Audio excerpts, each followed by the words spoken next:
Syagananjanashalakaya Chakshurvijanyena Tasmai Shri Chaitanya Mano Visham Stapitanye Navutamisayam Papadamaya Dati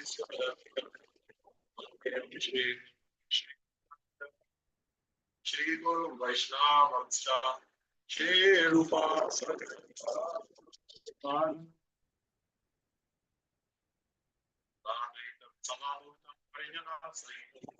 Krishna Chaitanya Deva Shri Radha Krishna Pada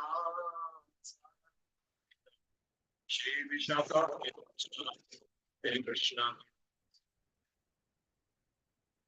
Gopesha Gopidaka Adaka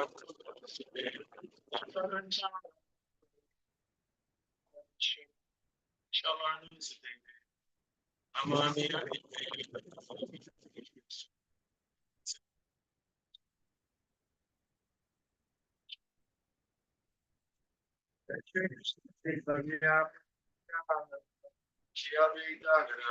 Shivasari Gaur Hare Krishna Krishna Krishna Hare Rama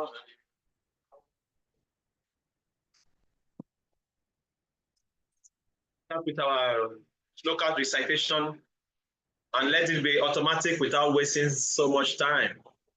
So we start, and then the other person take turn and take turn and take turn like that. Prabhu, are we going to do the line by line today? Line by line translation? That one is, I just show you that. I explain that so that for your own understanding. Okay. So we can start now. Sloka. The verse 22, Prabhu. Yes. Okay. 522. Ye samsparshaha bhoga dukhanayana evate Ryan paganta kauntiya natisaramati buddha. Translation: an intelligent person does not take part in the sources of misery which are due to contact with the material senses, O son of Kunti. Such pleasures have a beginning and an end, and so the wise man does not delight in them. Hare Krishna. 23? Yeah. Huh. I supposed to say 22 and 23 from now. Okay, I try. Shaknuti hai bhaya sodyam praktarira vimokshanat kama pradodbhavam vigam sayokta sasukhina.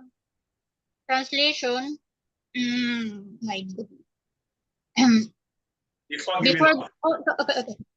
Before giving up this present body, if one is able to tolerate the urges of material senses and check the force of desire and anger, he is well situated and is happy in this world.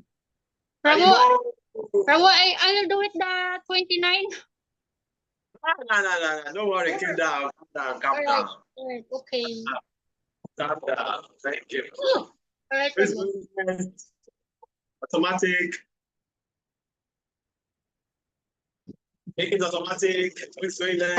I'll go next. Chapter 5, text 22. Ye samsparsha chaboga dukhayanaya evate adyantavanta kanteya nateshuramite buddha. Translation: an intelligent person does not take part in the sources of misery, which are due to contact with the material senses. O son of Kunti, such pleasures have a beginning and an end, and so the wise man does not delight in them. Chapter 5, text 23. Prabhu, I'm gonna do the line by line, okay? I'll try. Okay. Shaknoti Haivaya Sodhum Raksharira Vimoksha na is it? Kama Kodhod Bhavam Vegam Sayuktaha Sa Sukhi Naraha. Line by line translation. Shaknoti Haivaya Sodhum, one who is able to tolerate in the present body. Raksharira Vimokshanat, before giving up the body. Kama Krodhod Bhavam Vegam Desire and anger generated from urges. Sa yuktaha sa sukhi naraha. He is in trance. He is a happy human being. Full translation. Before giving up this present body, if one is able to tolerate the urges of the material senses and check the force of desire and anger, he is well situated and happy in this world. Hare Krishna. Hare Krishna, thank you very much. Nice, the translation. Nice, very nice. Okay, who is going next? Don't waste time. You don't waste time. Time is precious. Don't be scared. Don't be scared. If you don't get it all, you try tomorrow. Go next, go next, go next. Okay, Prabhuji, I'll go with 5.22. ये हि संस्पर्शजा भोगा दुःखयोनय एव ते आद्यन्तवन्त कौन्तेय नातेषु रमते बुद्धः. Translation: an intelligent person does not take part in the source of material. Does not. One second, I'll come again. I missed up. Translation: an intelligent person does not take part in the source of miseries, which are due to contact with the material pleasures. O son of Kunti, such pleasures have a beginning and end. The wise man does not delight in them. The 5.23, I'll give it a try. I'm not sure. I can understand it. Shaknoti ashodum. I'll try tomorrow, Prabhuji. I'm not yet prepared. Okay, it's all right. Tomorrow is okay. Next. Hare Krishna, Prabhu. Okay. Prabhu, I think I will try tomorrow. Miss you last week. Don't give any excuse because we missed you for last week. We missed you for last week. No excuse. You have supposed to bounce back with full force. Okay, enough holiday for you. Now show us what you have been doing. Oh, Prabhu, should I try text 22? Okay, go ahead. Okay. Yahi samsparsaja bhoga. Forgot it. Yahi samsparsaja bhoga dukhayonaya evate. I cannot do it today, Prabhu. Too much festivity. You were dancing Durga Puja and enjoying prasadam. You forgot. Okay, who is going next? But tomorrow, no excuse. Tomorrow, no excuse. Okay. Yeah, Mother Nyarika. Okay, I'll go with 522. Yesam sparsha jaboga dukkhayanaya evate. Adyantavanta konteya nateshu ramate buddha. An intelligent person does not take part in the sources of misery, which is due to the contact with the material senses. O son of Kunti, such pleasures have a beginning and an end, and so the wise man does not delight in them. I'll try 523, Prabhu. You want to see your lotus face. Oh. Let's- 523. Let the palm be like this, so that we see your beautiful lotus face when you are saying it. It's quite it makes me uncomfortable, Prabhu. I better Don't worry. Just, memorize it. don't worry. Just do like this, and don't think about us. Then we'll be okay. Prabhu, tomorrow I'll do that one. Let me prepare myself for that type of thing. Okay, it's all right. Tomorrow.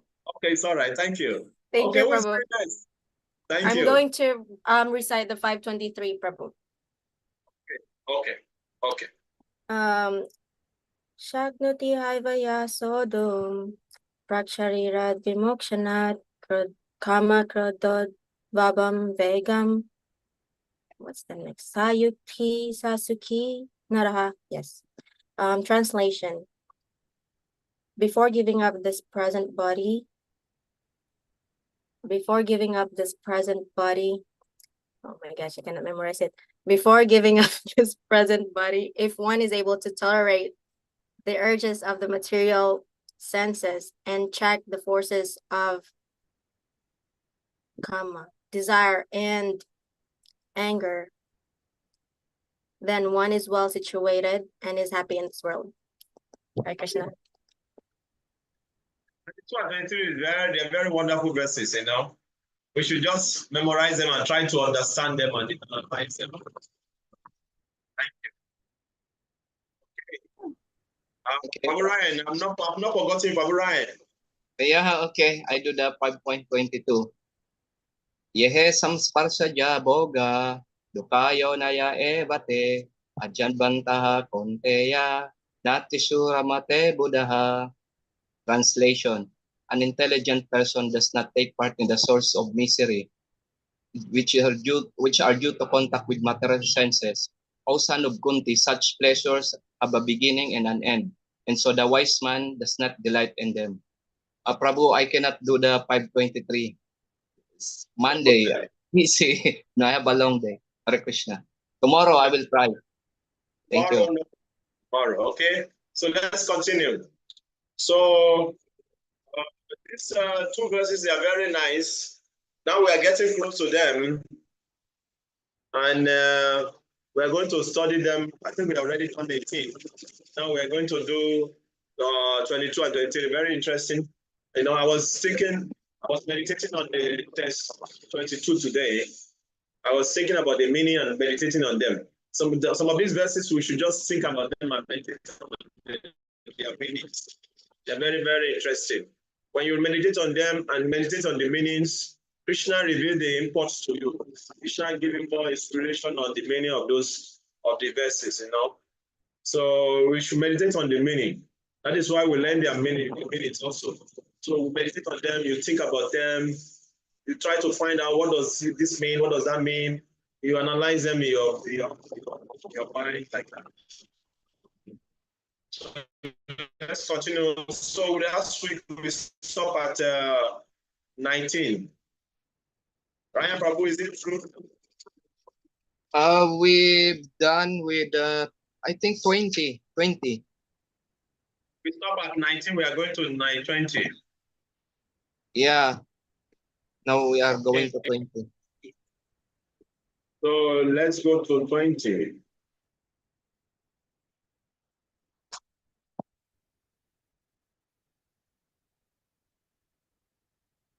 So yeah, you know, Krishna is going to be describing the quality of a transcendental devotee.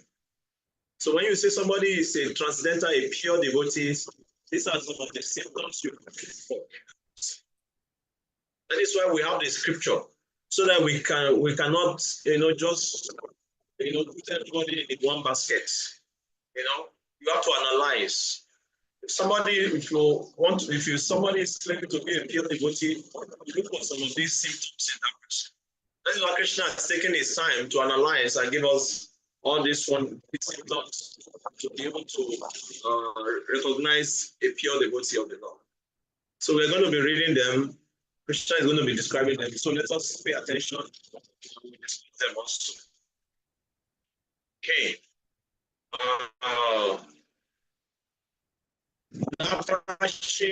Priyam prapya, no dvije prapya priyam, stira buddhi asamudo, brahmani brahmani sita.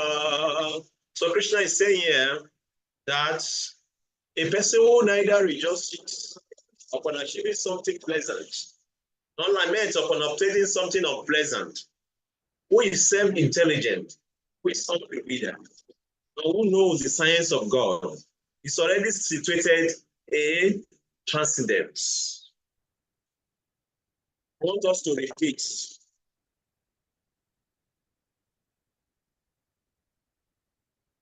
I repeat it, Prabhu. Correct. A person who neither rejoices upon achieving something pleasant nor laments upon obtaining something unpleasant, who is self-intelligent, who is unbewildered, and who knows the science of God, is already situated in transcendence. So, as we see, this is the symptoms of one who is a transcendental devotee. If you have not reached this state of consciousness, don't even think about transcendence. Let us concentrate on transformation. Let us concentrate on transforming ourselves first. If you have not reached this state of consciousness. Okay, let's read Prabhupada's talk in detail about this. Somebody want to read? I will read, Prabhu. The symptoms of the self-realized person are given herein. The first symptom is that he is not illusioned by the false identification of the body with his true self. He knows perfectly well that he is not his body but is fragmental portion of the Supreme Personality of Godhead. He is therefore not joyful in achieving something, nor does he lament in losing anything which is related to his body. This steadiness of mind is called sthira buddhi, or self-intelligence. He is therefore never bewildered by mistaking the gross body for the soul, nor does he accept the body as permanent and disregard the existence of the soul. This knowledge elevates him to the station of knowing the complete science of the absolute truth, namely Brahman, Paramatma, and Bhagavan. He thus knows his constitutional position perfectly well, without falsely trying to become one with the Supreme in all respects. This is called Brahman realization or self-realization. Such steady consciousness is called Krishna consciousness. Hare Krishna. Let us analyze ourselves.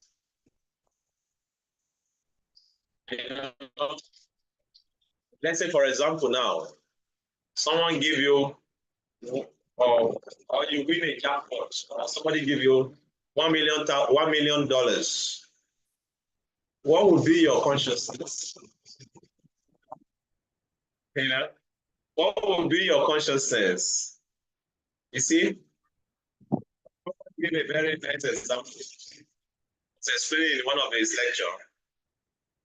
So the servant was he won a jackpot of about thousands of dollars. So much big money, for hundred thousands of dollars like that. So immediately he had the news, he was so happy that he had that attack. Just imagine. Someone was so happy that they had that attack. You see, that is because of lack of knowledge. Now, how is he going to enjoy the money when it's already gone? You see? So that is what this verse is saying. A transgender person is not disturbed, or you will not see, you will not see, you will not feel different when you get something pleasant. Somebody give him thousands of dollars or something big, or give him a car, expensive car. You will just thank Krishna. Thank you, Krishna, for giving this opportunity to use this for your service. Because it doesn't identify himself with all these things. So he will just give the glory to Krishna. In that way, it will not be his state of consciousness will not be disturbed. And if he gets something of pleasant also, oh, it's due to my past karma. I would have gotten worse than this. But by the mercy of Krishna, it is less. Oh, Krishna, thank you. In that way, remain steady, safe. Because he knows that it's not the body. He knows quite well that everything that is happening is due to the interaction of the modes of nature. So he's not affected by all the situation of the material conditions. So when we are on this state, then we say we are transcendental. This kind of things you cannot fake it. That is why these are some of the symptoms to know one who is already situated on the transcendental platform. Because one cannot fake it. You see? It's very, very important to understand this. So, as a devotee, we are just hearing this so that we can keep it in our pockets or save it in our memory. We are hearing Krishna is telling us so that we can learn to practice it. We should learn to practice these symptoms of this attitude. When you get something good, thank Krishna. Krishna, thank you for giving this, for your service. When you get something bad, Krishna, thank you. I don't know, maybe I would have gotten worse, but by your mercy, you know. So we should practice this. Sometimes when you are working in the kitchen, you see, you cut yourself. Oh, Krishna, thank you. I don't know, maybe something worse will have happened, but now by your mercy, I just get a little cut. So you practice these things. You know, in that way, gradually you mold your consciousness on this transcendental level. That is why we are hearing this, so that we can learn. For example, when you are walking on the street, you suddenly hit your leg on the stone. Whoa, and you feel so much pain. Oh, Krishna, thank you. I don't know what will have happened, but somehow or the other you make it like this. Thank you, Krishna. You know, so this consciousness we should cultivate. You see, in that way, gradually, we can develop this transcendental consciousness. This is why we are hearing this. This is why it's important to hear them, so that we can cultivate this kind of consciousness every day of our life. You see? So that is the point. Any question or comments?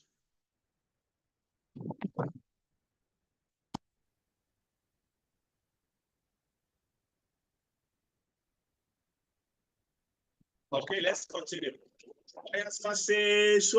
Asatatma vidanti atmani yaksukam sabrahma yoga yotatma sukamakayam ashrute. Such a liberated person is not attracted to material sense pleasure, but is always in trance, enjoying the pleasure within. In this way, the self-realized soul enjoys unlimited happiness, for he concentrates on the Supreme. You see? So when we are in this state of consciousness, we are always in Krishna consciousness. That's what this verse is saying. That's what Krishna is telling us. When we cultivate this level of consciousness, then we are fixed in transcendental consciousness, which is called Sita 3, or Sita Pragya.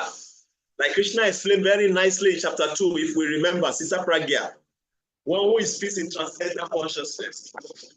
Krishna is repeating these things again and again in Bhagavad Gita. As we proceed, we are going to hear more of this state of consciousness, because we have to practice them. We have to be able to analyze somebody who is claiming to be a saintly person. Does he have some of these symptoms? That is why Krishna is talking about them, so that we can be able to understand and be able to practice them and be able to see it in others also who claim to be pure devotees. So let's read the purport. It's a very nice purport. I read it, Prabhu. Yes, please go ahead. Sri Yamunacharya, a great devotee in Krishna consciousness, said, Yadavadi mama cheta Krishna padaravinde nava nava dhamman yudyatam rantum asi tadavadi bhatanare sangami smaryamani bhavati mukha vikara shisto nishtivanam cha.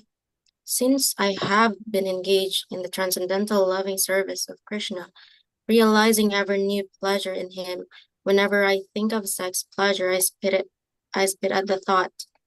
My lips curl with distaste. A person in Brahma Yoga or Krishna consciousness is so absorbed in loving service of the Lord that he loses his taste for material sense pleasure altogether.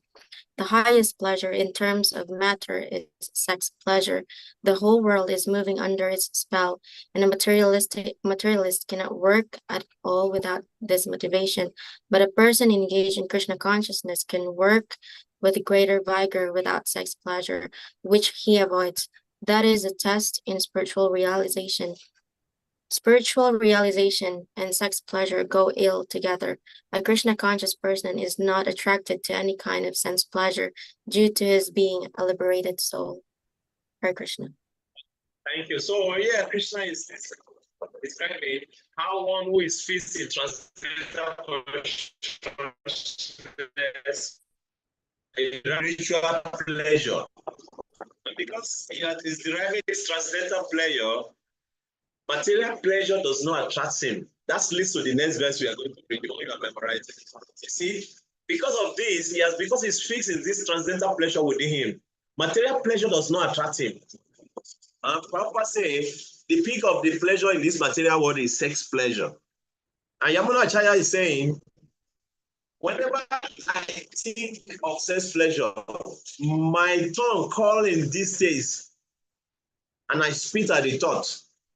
So, and towards the end, Prabhupada mentioned spiritual, let me quote directly, that spiritual realization and sex pleasure go ill together. So, you see, so if you are making advancements in spiritual life, your desire for sex pleasure will gradually decrease spontaneously. That is the sign that you are making advancement in spiritual life. That is why Papa is saying spiritual realization and sex pleasure go ill together. So how do we feel? You know, Papa mentioned that the material world is motivated by this sex pleasure. Why the men are working very hard? They are working very hard so that at the end of the night, they can go and enjoy sex pleasures. Finish. You see, that is why they are working very hard, working day and night, so that they can have money to satisfy sex pleasure. Those who have no desire for sex pleasure, they are not materially active. You see? Yeah. So people, that is the motivation Papa mentioned in the culture. So it's very, very subtle. Very subtle. So the more we increase, the more our spiritual taste increases, the more our desire for sex pleasure will decrease. We have to take note of this. And that is why I was talking about the next verse I was thinking about it. Why do it is mentioned by the next verse 22? It says, Duka yunaya hevate, adianta banta kaunteya, nate shura mate budaha. You see, a devotee is not attracted to sex pleasure because he knows that his Duka yunaya hevate, it brings what? Miseries.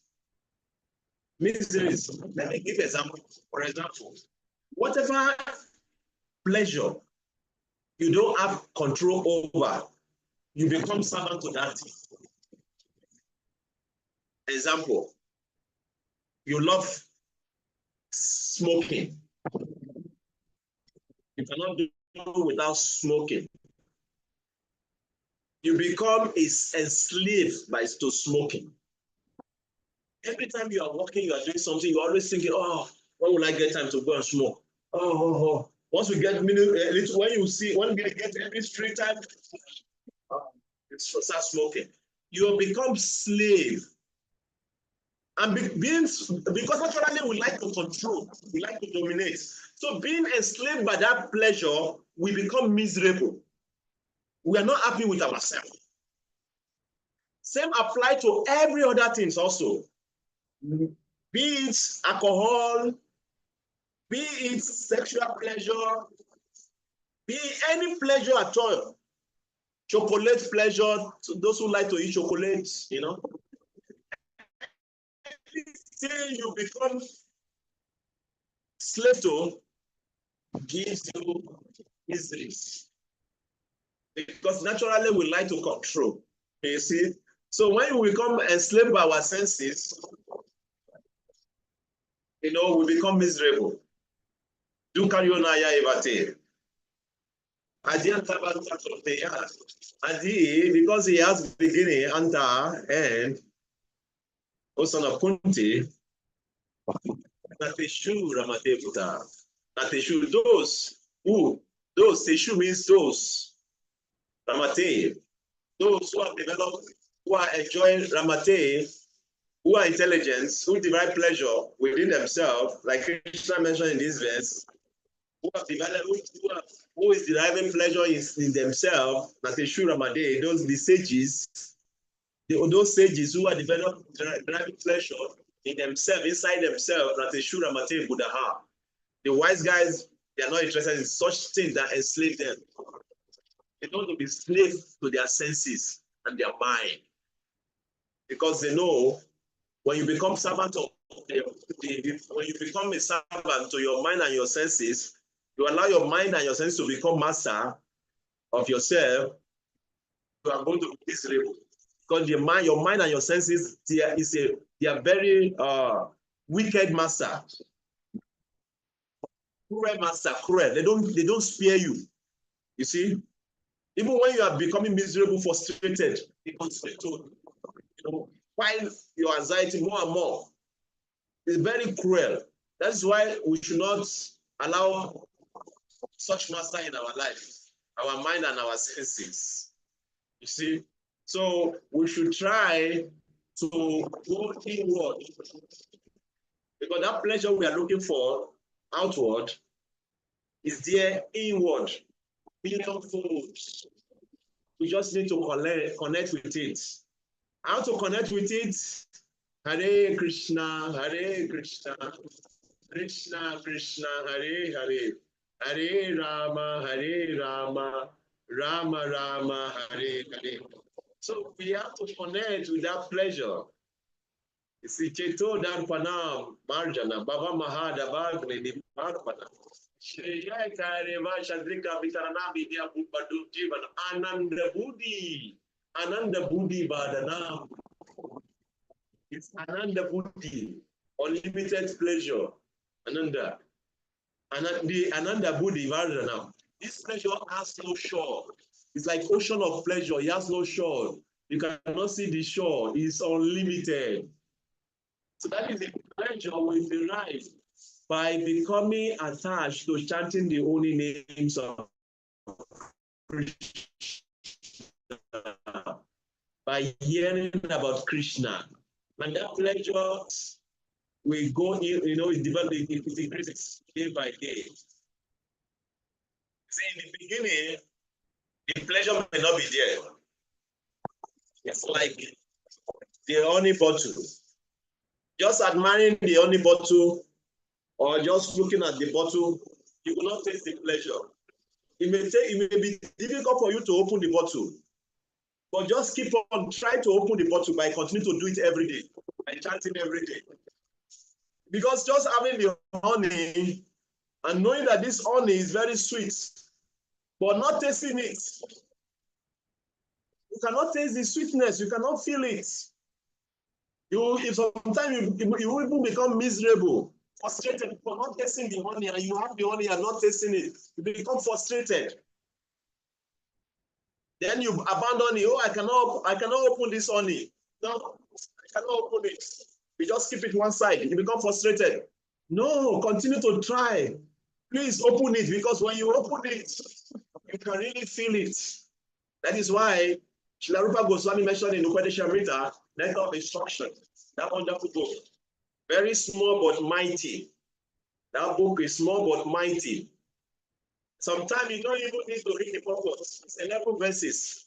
You can just read the verses just to understand the book again and again. Sometimes when we see the volume of the book, we become scared. No.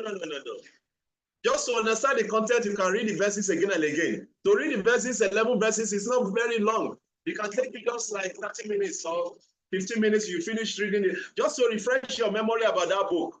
So in the end, in that book, letter of instruction, Srila Rupa Goswami mentioned that in the beginning, chanting of the holy name is like having jaundice. Now we have material jaundice, all of us. And what is this? What is the cure for the material jaundice? The cure for jaundice is sugarcane juice. Just imagine. And when you have this jaundice, when you take the sugarcane juice, it tastes very bitter because we are still in that disease condition. It's very bitter. But the remedy is to continue to drink that sugarcane juice. Then gradually your taste will change. Then you can taste the real sugar taste. Similarly, we continue to chant these names of Krishna, Hare Krishna, Hare Krishna, Krishna Krishna, Hare Hare, Hare Rama, Hare Rama, Rama Rama, Hare Hare. People, we cannot take the sweetness now. We just have to continue doing it every day. Pray to the Lord to give you the sweetness. Every day we do it, pray to the Lord to give us the taste. Pray. Now, Kartik is coming on Thursday. We are still going to discuss how we are going to do it because every evening there's going to be Kartik prayer in the temple. I don't know. Maybe we'll still continue. Let's see what happens. But Kartik is a very special month. If you have not been chanting your rounds complete every day, please try to chant every day in this Kartik month. Try, please. I'm begging you. Try to finish your rounds every day. And if you have not been reading every day spiritual books, just give 10 minutes, 15 minutes, every day, 30 minutes. Read spiritual books along with other things you are doing in the day. Just give 30 minutes of your day, every day for that 30 months, for that 30 days. And reading spiritual books, chanting your rounds complete every day. Just try as somehow or the other pray for Krishna. My Lord, I'm going to do this every day, chanting your names, trying my best to chant my rounds, and reading for 30 minutes for your pleasure, my Lord. Please help me, give me taste to do this. Pray to the Lord. Before you start any vow, please pray to the Lord. Because on your own, you cannot keep it. But when you pray to the Lord will give you strength to be able to do that. So you pray to Krishna, please, I want to chant my rounds every day. Please give me strength. I want to read about you every day for at least 30 minutes. Please give me strength. Then the Lord will give you strength. If you can do it for 30 days, I assure you, you'll be able to do it for the rest of your life. Because there's going to be so many temptations. Why you should stop. You see? So Kartik is coming. Let us start building up the mood for Kartik. It's about spiritual bonanza, where we can get the most difficult thing very easy. Whatever is your desire, you want a very wonderful husband. Do small austerity during Kartik. Krishna, I want you to give me a very wonderful husband who has money and is a devotee, who has money and who can take me around the world. Yes, don't be shy. Don't be shy. Okay, if you're a man, oh Krishna, I want you to give me intelligence so that I can be successful in my career. So that I can serve you very nicely. Along with, as I'm doing my career, I can serve you very nicely. Tell Krishna, see, because we are not on that level of pure devotee. So we are supposed to do our duty at the same time be Krishna conscious. So let us try to do this. I'm not a fan of always preaching about, no material desire, no material. No, it's not about no material desire. It's about becoming Krishna conscious. When you become Krishna conscious, naturally the material desire will decrease naturally. Okay, so let us try to increase our Krishna consciousness. It's a natural process actually. When we become Krishna conscious, naturally material desire will go down gradually. So, and if we have not been able to satisfy our material desire, we cannot increase our spiritual consciousness because we are not on that level yet. It should not be. I don't encourage hypocrisy. Hypocrisy is not allowed. See, you see, so many people they practice hypocrisy, then they become very miserable in their spiritual life. They don't have faith in the spiritual life. They are not practicing nicely, and at the same time, they are not pursuing their material life nicely. So they stay in between, and they are very miserable. When they see any nice devotee doing nicely, they are very envious of them and angry. So I don't want us to be like that. So we should be very practical in our spiritual life. Let us try to Christianize our activities, our devotion. You see, so whatever we can do during this month to please Krishna, so that Krishna can give us Krishna consciousness, and at the same time have a better life, whatever we call better life in our own perception. Okay, so that we can remain Krishna conscious for the rest of our life. It's okay. What's important is to remain Krishna conscious. Okay. And for the Matajis, they need a nice Prabhu. So it's okay to ask Krishna for that. You see, it's not bad. You know, and for those who already have the Prabhu, you know, like Mother Angel, it's okay to pray for your Prabhu to become nice, to have plenty of money so that he can take care of you. You see, it's okay. You know, as a devotee, sometime, you know, we just have to tell Krishna what we want if we are not on that level yet. Because our consciousness is to utilize these things for Krishna service. Okay? You know, that is why you see our devotees, we have not been able to integrate with the society because we are acting like aliens. We should not be aliens. Krishna consciousness is not meant for aliens. It's meant for people in the society. If not, why Prabhupada brought it to the West? So we should be able to integrate with the society. But the most important thing is that we should remain Krishna conscious.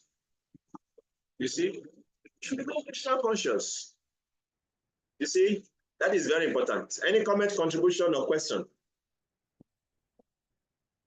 Because I'm speaking very controversial now. So you should ask questions.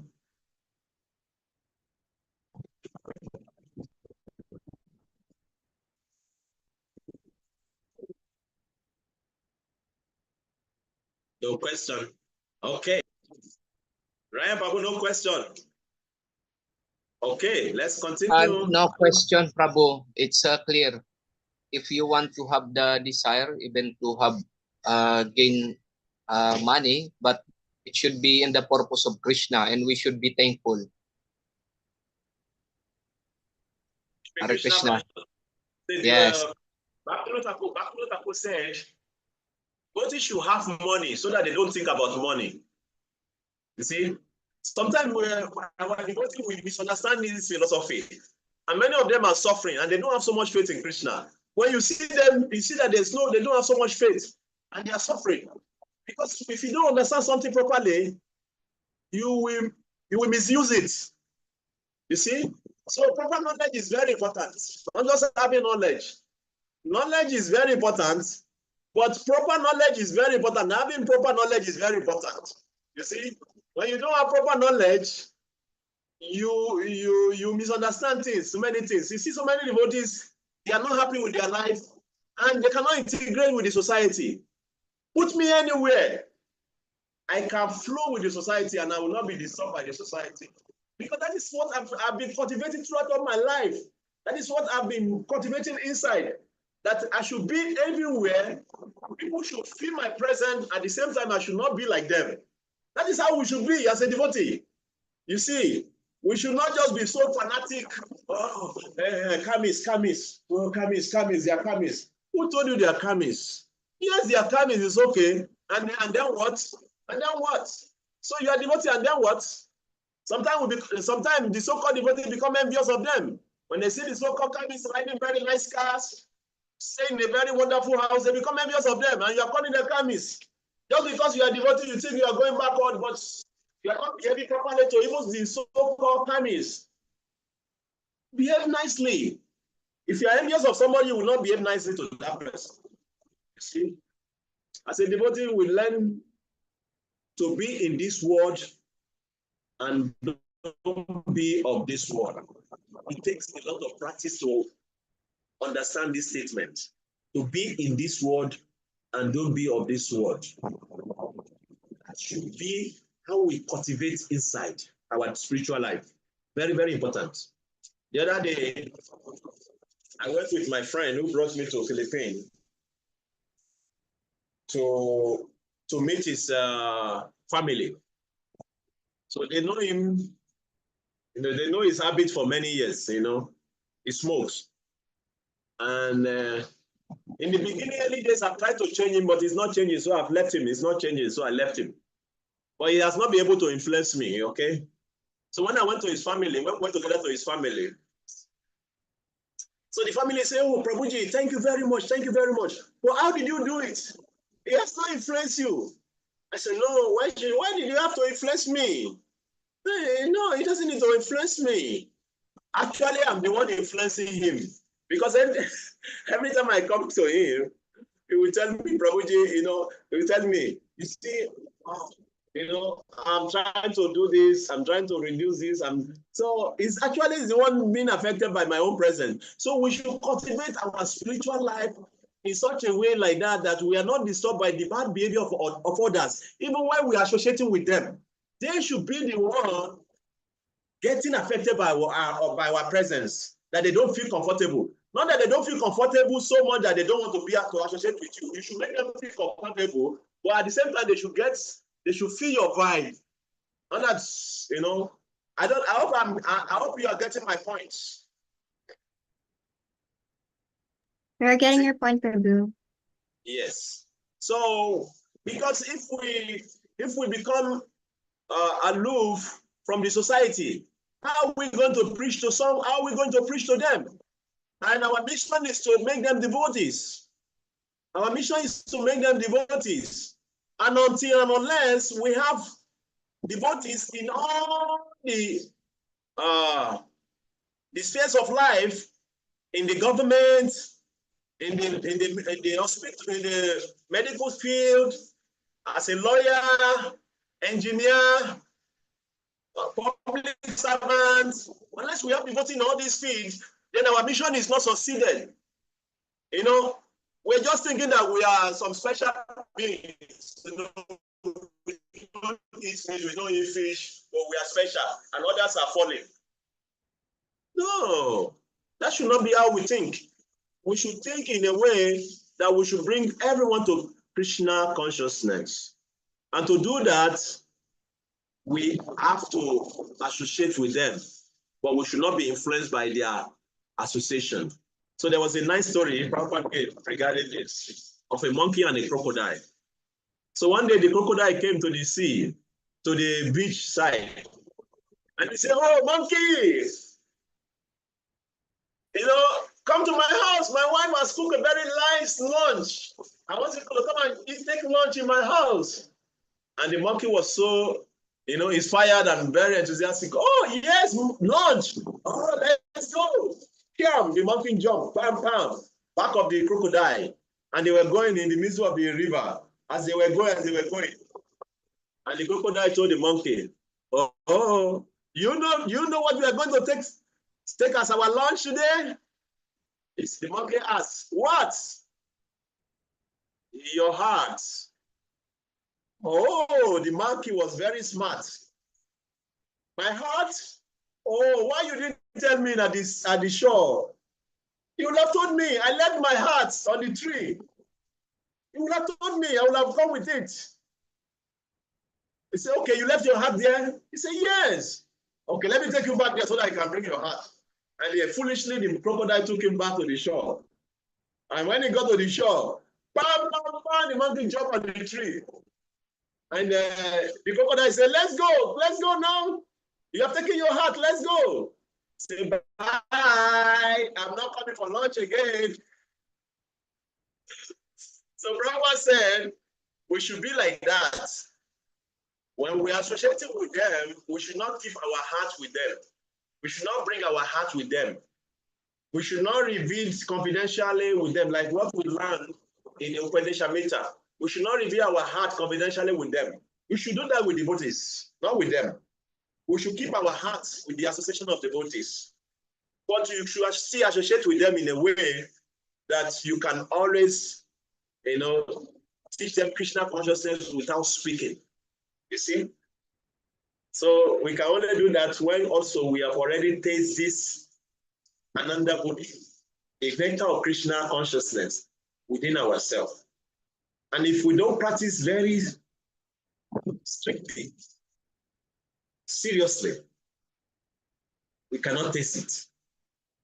Means whenever we are chanting the holy names of Krishna, let us try as much as possible to concentrate all our efforts in that chanting, to concentrate our life breath, our breathing in the chanting, to concentrate our mind in the chanting. Let's be focused.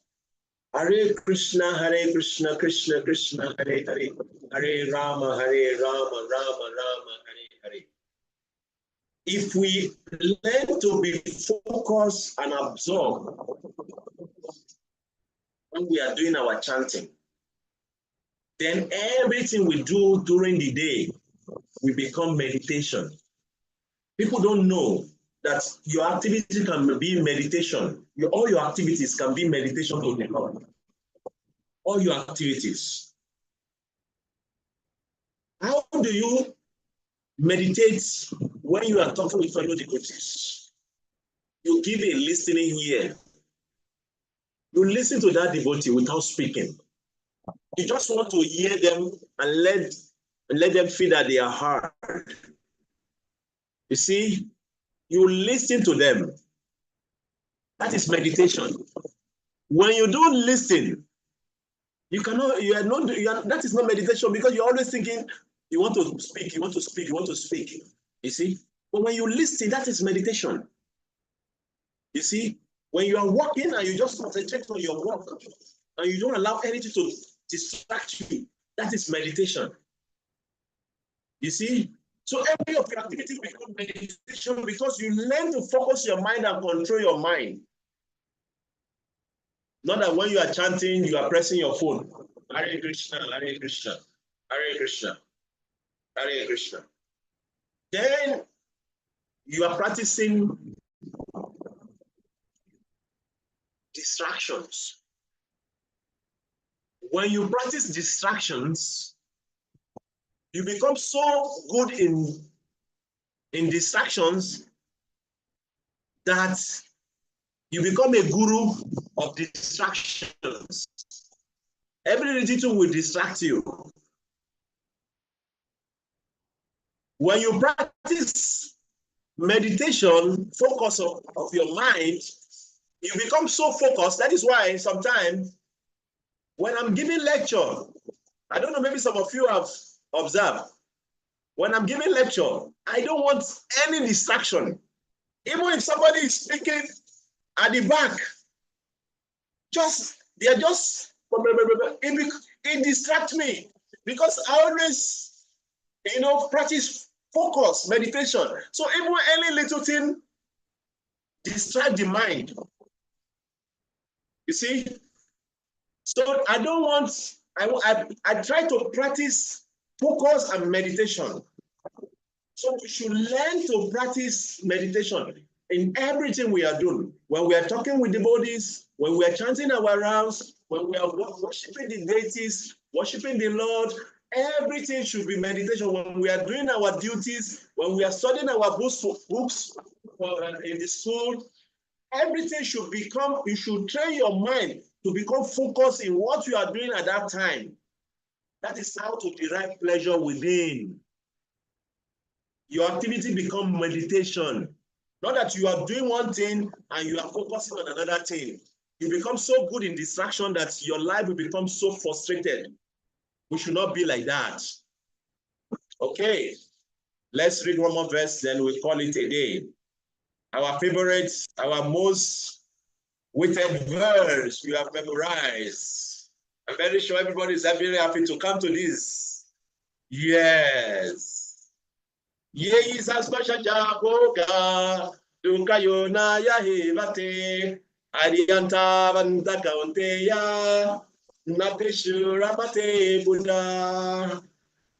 See, whenever you see a word like this, are you seeing my screen? Yes, we can. See, when you see a word like this Y is I that is here, but you don't pronounce the I in Sanskrit.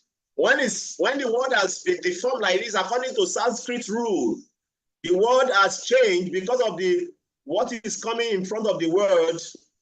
There's a rule that when something like this comes in front of I, it turns to Y for pronunciation's sake in Sanskrit. You see? So it becomes Adyan Tavantaha. You see, it's not Adi and Tavanta. No, you pronounce it together. You see? You get the point now? Yes, Prabhu. Yes, Yes, Prabhu. Prabhu, noted. You see? You see here, it's one word here. You see it here. This is the word here. Are you seeing the word here? It's together. You see that it's joined together. So in Sanskrit word, every word that is joined together is pronounced together. Here, this is Adhyatavantaha. This is it. This is Konteya. This is Konteya. Here is Konteya. You see? I'm teaching little Bhagavad Gita Sanskrit. Okay, very nice. Okay. Sometimes when I get into this mood, I want to teach Bhagavad Gita Sanskrit, you know. So this is Konteya. You see, this word is not separated. Adyantavantaha. So it's supposed to be pronounced together because of the rules in Sanskrit. Okay. Then you see Na, then Teshu, Ramate, Udaha. You see, so that is it. So Yeyi Sanspashajaboga, Duka Yonaya Hebate, Adyantavanta Kaunteya. You pronounce it together. Adyantavanta. See, Adyantavanta Kaunteya, Nateshu Ramate Udaha. Okay. An intelligent person does not take part in the cause, in the sources of misery, which are due to contact with the material senses. O son of Kunti, such pleasures have a beginning and an end. And so the wise man does not delight in them. This is the continuation from the previous verse, because those wise men, they are established in the pleasure within. So they don't take pleasure in the activity of the senses. That is the without. They don't take pleasure in the activity of the senses, in the interaction without. They take pleasure within. See, that is it.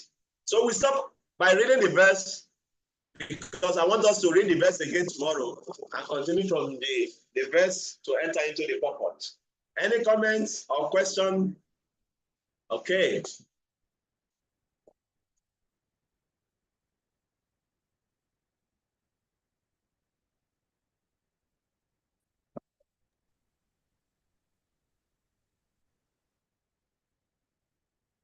Iki Mataji, you want to say something? I saw you unmute yourself.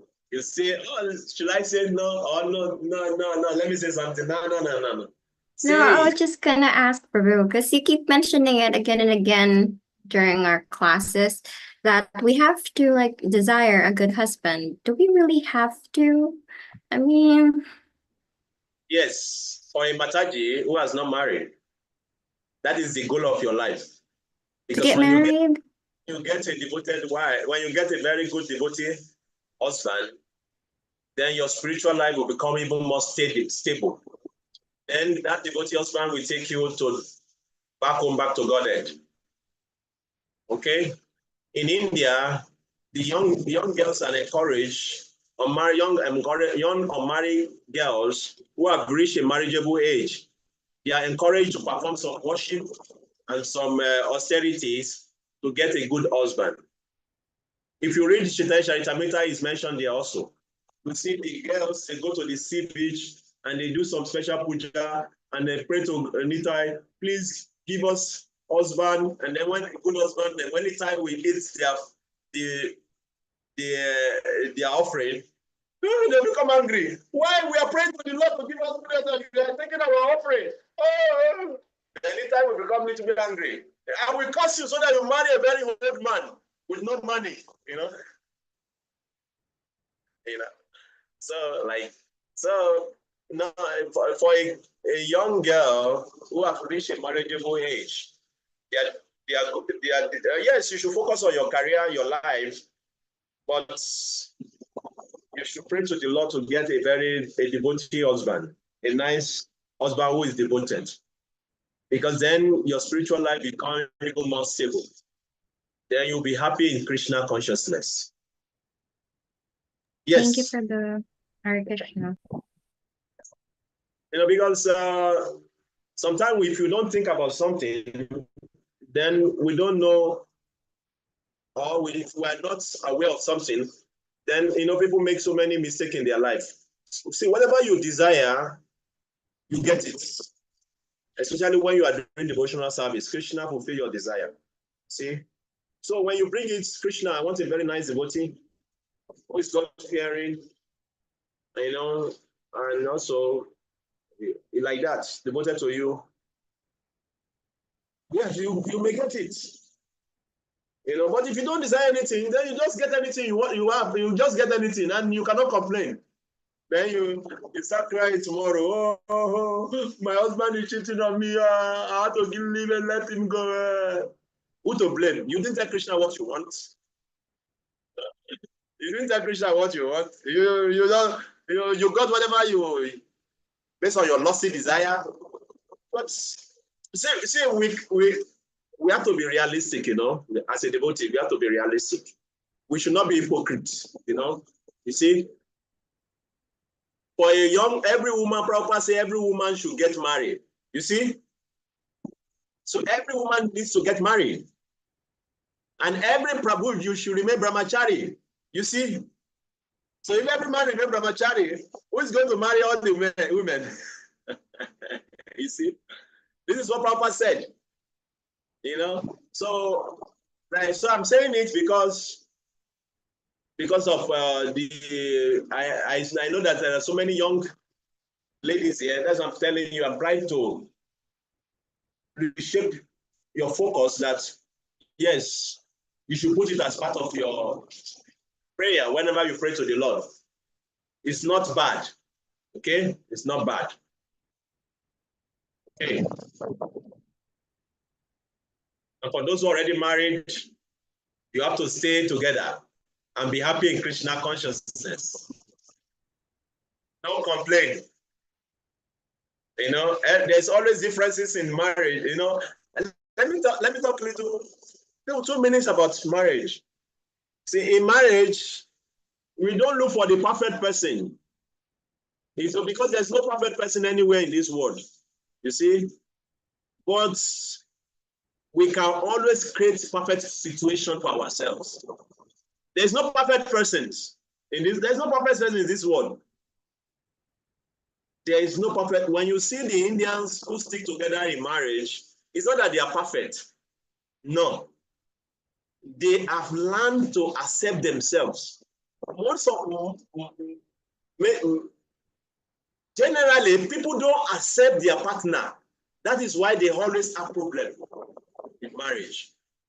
You have to accept who you have married. No matter whatever this person's behavior, if you are married to that person, you have to accept the person.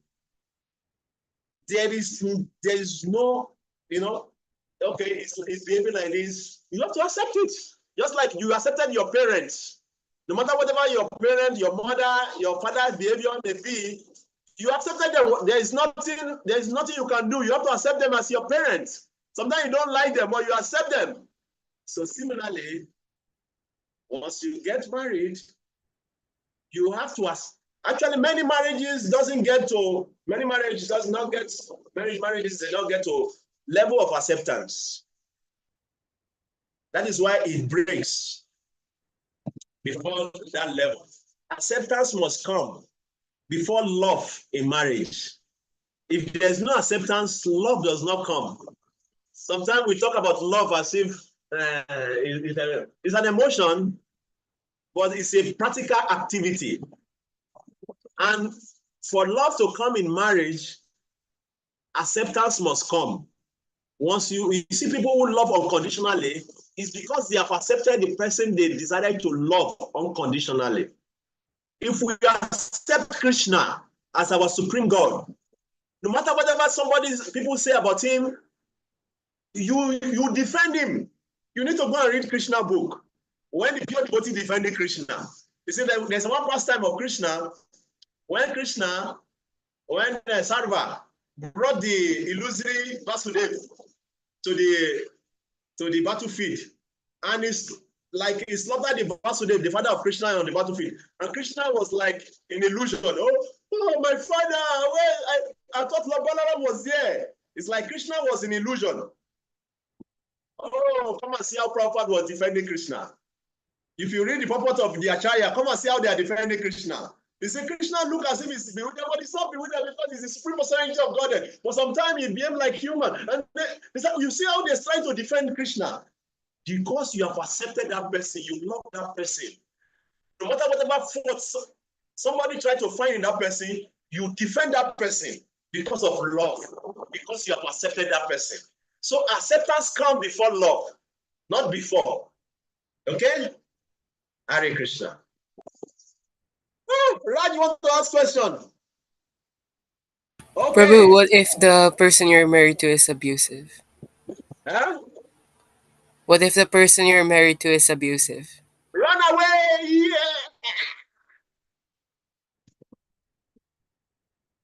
Abusive relationship is not allowed, okay? Yeah, it's not encouraged. See, that is what happens when people, they are not accepting the other person. Knowledge is very powerful. That is why that person who is abusive needs counseling. Bring that person to me, I will counsel him. Okay. I'm a counselor. You see, if you don't accept people for who they are, you are trying to make them to be who you are. That is when you become abusive. No, you have to do like this. You have to do like that. No, why you do like that? No. Then if the person is so passionate and so gross, then become abusive. Because they are not accepting the person for who they are. You see? So you have to accept people for who they are without trying to change them. Then you can love them. It's very, very important. So once in a while, I will be keeping him this marriage counseling for free. I'm not charging you. Hare Krishna. So we stop here. Okay. See you tomorrow. Hare Krishna. Hare Krishna.